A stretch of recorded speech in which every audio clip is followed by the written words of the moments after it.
Hello again, welcome back.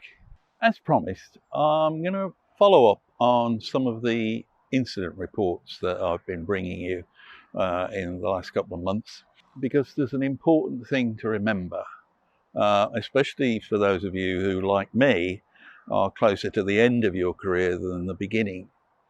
And that is that a lot of the incidents that we've spoken about, and some that I haven't mentioned, that have often ended up with new regulation or with uh, industry standards being changed, took place a long time ago.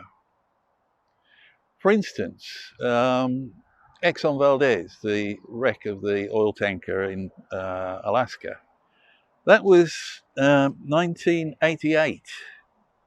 No, 1989, I beg your pardon. And it resulted, of course, in the Oil Pollution Act of 1990, which was one of those pieces of legislation that mandated double hulls on oil tankers. In fact, much against the advice of a lot of naval architects who felt that that was just going to generate another hazard, but it seems to have worked.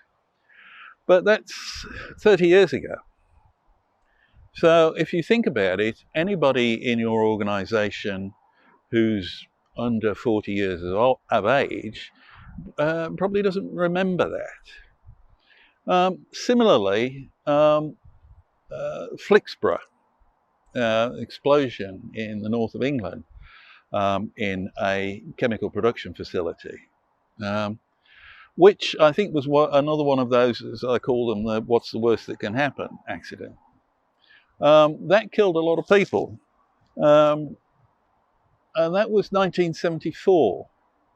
So that's 45 years ago. Anybody under 55 probably doesn't remember that. And yet, Flixborough not only killed a lot of people, it also helped the Labour government at the time to get through Parliament the Health and Safety at Work Act and the creation of the Health and Safety Executive, and ended up with the development of the Control of Industrial Major Accident Hazards Regulations, CMA at the time, that were then adopted by the European community some years later, after the leak of Agent Orange, or the active ingredient in Agent Orange, in the town of Seveso in Italy in 1976. The town of Seveso, you may have spotted that. This was where the Seveso Directive came from, which lent on the lessons that had been learned from the Flixborough disaster and created a similar directive, which was then readopted by the UK as the Control of Major Accident Hazards Regulations, which you still have to comply with if you're storing or making dangerous goods in the UK.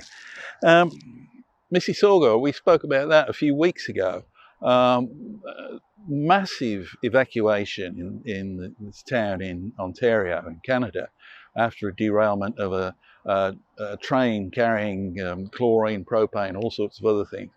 200,000 people had to be evacuated.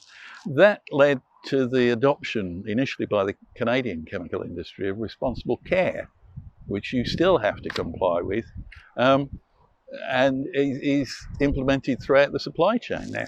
That was 1979. So again, that's 40 years ago.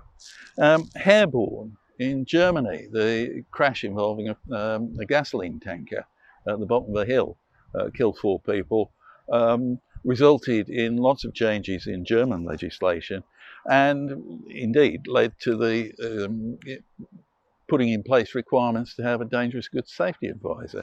That was 1987, so that's still 30 odd years ago.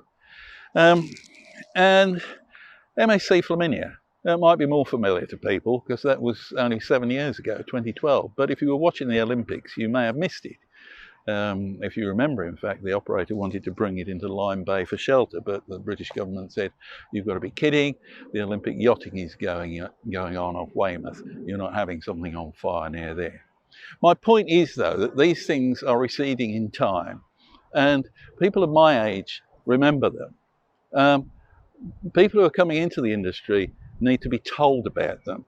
And my belief is that if you're training people in the dangerous goods field, these incidents have got to be part of the curriculum, because if the lessons of those incidents are forgotten, they're going to be repeated. I hope I don't have to repeat myself. That's it for now. Thanks for watching. Hope to see you next week.